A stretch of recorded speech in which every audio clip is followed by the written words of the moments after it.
প্রধানমন্ত্রী ও সংসদ নেতা তারেক রহমানের মালয়েশিয়া ও চীন সফরের অভূতপূর্ব সাফল্যের স্বীকৃতি হিসেবে জাতীয় সংসদের সর্বসম্মতিক্রমে ধন্যবাদ প্রস্তাব গৃহীত হয়েছে। এই সফরের মাধ্যমে যা কিছু অর্জন সবই দেশের মানুষের জন্য মন্তব্য করে বিরোধী দলীয় নেতাসহ সব সংসদ সদস্যকে কৃতজ্ঞতা জানিয়েছেন প্রধানমন্ত্রী তারেক রহমান। সরকার গঠনের পর প্রথম বিদেশ সফর করলেন প্রধানমন্ত্রী তারেক রহমান। সম্প্রতি ২১ থেকে ২৬ জুন পর্যন্ত মালয়েশিয়া ও চীন সফর সফলভাবে শেষ করে দেশে ফেরার পরদিনই বাবা শহীদ রাষ্ট্রপতি জিয়াউর রহমান এবং মা সাবেক প্রধানমন্ত্রী বেগম খালেদা জিয়ার কবর জিয়ারত ও শ্রদ্ধা নিবেদন করেন তারেক রহমান। এদিকে শনিবার জাতীয় সংসদের সকালের অধিবেশনের শুরুতে সরকার প্রধান হিসেবে দায়িত্ব নেওয়ার পর প্রধানমন্ত্রী তারেক রহমানের প্রথম বিদেশ সফর সাফল্যজনকভাবে শেষ করায় ধন্যবাদ প্রস্তাব উত্থাপন করেন স্থানীয় সরকার, পল্লী উন্নয়ন ও সমবায় মন্ত্রী মির্জা ফখরুল ইসলাম আলমগীর। সফরটি বাংলাদেশের জন্য অত্যন্ত গুরুত্বপূর্ণ ছিল।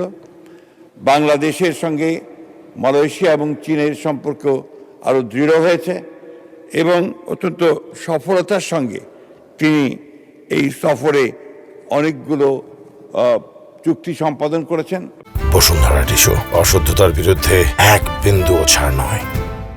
অর্থমন্ত্রী আমির খসরু মাহমুদ চৌধুরী আলোচনায় বলেন, প্রধানমন্ত্রীর এ সফর বাংলাদেশের স্বাধীন পররাষ্ট্রনীতির মৌলিক নীতিমালার বাস্তব প্রতিফলন। মাননীয় প্রধানমন্ত্রীর এই ভিজিট সেটা প্রমাণ করেছে। আমাদের অন্য দেশের সাথে সম্পর্কের যে বেঞ্চমার্ক উনি সেটা আবার কনফার্ম করেছেন, যেটা বিএনপির রাজনীতিতে সব সময় ছিল, যেটা শহীদ প্রেসিডেন্ট জিয়াউর রহমান সাহেব যেটা স্টাবলিশ করেছিলেন। বিরোধী দলীয় নেতা ডক্টর শফিকুর রহমান প্রস্তাবের প্রতি সমর্থন জানিয়ে বলেন, স্বাধীন পররাষ্ট্রনীতি বাস্তবায়নে বিরোধী দল সরকারকে পূর্ণ সহযোগিতা করবে।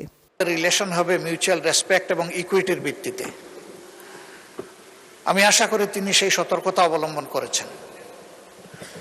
আমি এও আশা করি স্বাধীন ফরেন পলিসিতে কেউ হস্তক্ষেপ করুক, এটা আমরা কখনো মেনে নেব না। পরে স্পিকার হাফিজউদ্দিন আহমেদ বীর বিক্রম প্রস্তাবটি ভোটে দিলে তা সর্বসম্মতিক্রমে গৃহীত হয়। দেশের উন্নয়নের সপক্ষে অত্যন্ত বলিষ্ঠ পদক্ষেপ ছিল এই সফর। সাথে সাথে আমাদের নিরাপত্তার প্রশ্নে বিশ্ববাসীরও দৃষ্টি আকর্ষিত হয়েছে। ধন্যবাদ প্রস্তাব সর্বসম্মতিক্রমে গৃহীত হওয়ায় প্রধানমন্ত্রী তারেক রহমান বিরোধী দলীয় নেতা সহ সবাইকে কৃতজ্ঞতা জানিয়ে বলেন, এই সরকারের যে কোনো অর্জন দেশের মানুষের কল্যাণে, দেশের মানুষের জন্য।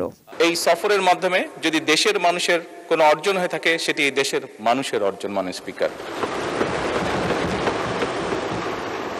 তবে মাননীয় স্পিকার, যেহেতু সংসদের সকল সদস্য, বিশেষ করে বিরোধী দলীয় নেতা, উনিও উৎসাহ প্রদান করেছেন দেশের জন্য, দেশের মানুষের পক্ষে কাজ করার জন্য, সেজন্য আবারও আমি আমার ব্যক্তিগত পক্ষ থেকে সকল সদস্য, বিরোধী দলীয় নেতা সহ সকল সদস্যকে আন্তরিকভাবে ধন্যবাদ জানাচ্ছি। Nazia Afrin, ATN news, Dhaka.